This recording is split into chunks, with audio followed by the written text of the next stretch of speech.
All right, today we are diving into a mythos that is just absolutely wild.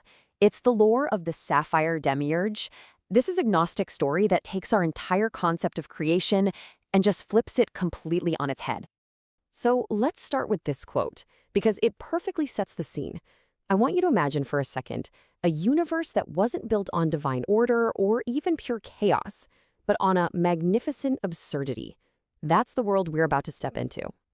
Okay, so before we can really get into the characters in this cosmic drama, we have to set the stage. And believe me, this isn't your typical run-of-the-mill creation myth. At the heart of this reality, you've got this fundamental split. On one side, there's the pleroma, the fullness. This is a transcendent, perfect realm of pure divine light. And on the other side, we have the kenoma, the emptiness. That's us. That's our material universe.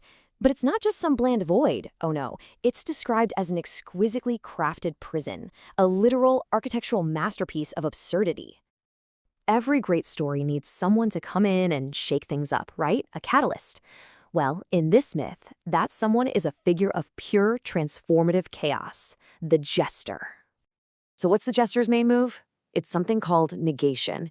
Think of it as this: cosmic, universal solvent for reality. His job is to mock, to ridicule, and to completely tear down every rule, every structure, and every fiction that's holding this prison world together. He's the one who pulls on all the loose threads. But here's the thing, and this is super important. This isn't just chaos for chaos's sake. The jester isn't just some agent of pure anarchy. He's what the old alchemists would call the massa confusa, a confused mass. All of his chaotic energy, his pure will, is actually part of a desperate search for something real, for some kind of stable, ordering principle to grab onto in this ridiculous universe. All right, so we've met our force of pure, chaotic will. Naturally, he has to have an opposite, right? A being of pure, perfect knowledge. So let's talk about the fallen seraph. And wow, this is such a tragic figure. The seraph is called a ruin of perfect light. It's this being that fell from that perfect pleroma and now just exists right at the edge of our material cosmos. And it carries with it the flawless, uncorrupted blueprint for everything. It knows how it all should work. So the seraph possesses what's called true gnosis, direct, perfect, intuitive knowledge of the divine. But, and this is the kicker, it's totally inert. It's powerless.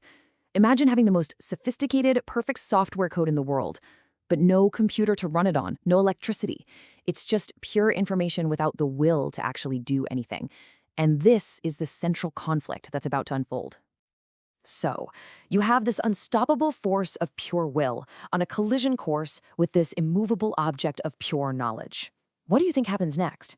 Well, I can pretty much guarantee it's not what you're thinking. I mean, the obvious answer is a fight, right? A huge, cosmos-shattering battle between chaos and order to decide the fate of everything. That's what we'd expect. Nope, not a battle. The story just completely sidesteps that entire expectation. It's a union. Instead of this epic fight, the jester does something completely unexpected. He performs what's known in alchemy as a conjunctio oppositorum, a union of opposites. He doesn't attack the seraph. He embraces it. He literally consumes its crystalline essence and merges with it. And this right here, this is the classic alchemical formula in action: solve et coagula. It means dissolve and coagulate. First, the jester's relentless negativity dissolves the old, fake reality. Then, the union of his will and the seraph's gnosis coagulates. It crystallizes into something totally new. And that's the absolute genius of this synthesis. It's not a takeover, it's a redemption for both of them. The jester's chaotic will animates the seraph's uselessly perfect knowledge and puts it into action. And in return, the seraph's perfect knowledge gives the jester that stability, that order that he'd been searching for all along. Chaos and order are no longer enemies. They're synthesized into one being. So what crawls out of the crucible of this insane union?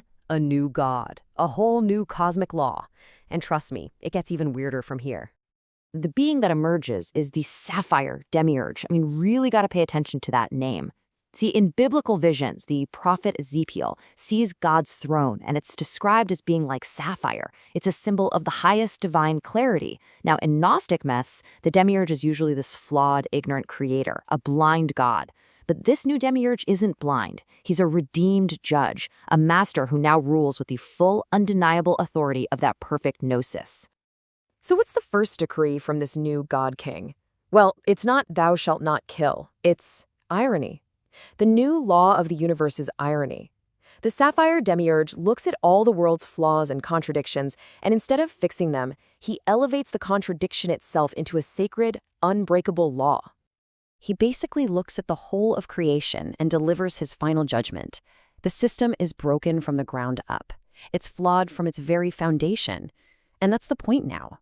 The search for some deeper meaning, for some truth out there, is officially over. The magnificent absurdity is no longer a bug, it's the core feature of reality. And now it's holy. And then, through his herald, the Sapphire Prophet, we get the final word. The prophecy is complete. This is it, the end of becoming, the end of change.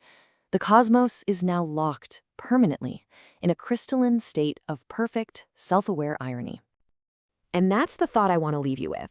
What does it even mean to exist in a universe where the ultimate truth, the divine secret at the heart of everything, isn't love or justice or chaos, but a perfect, sacred, and magnificent joke?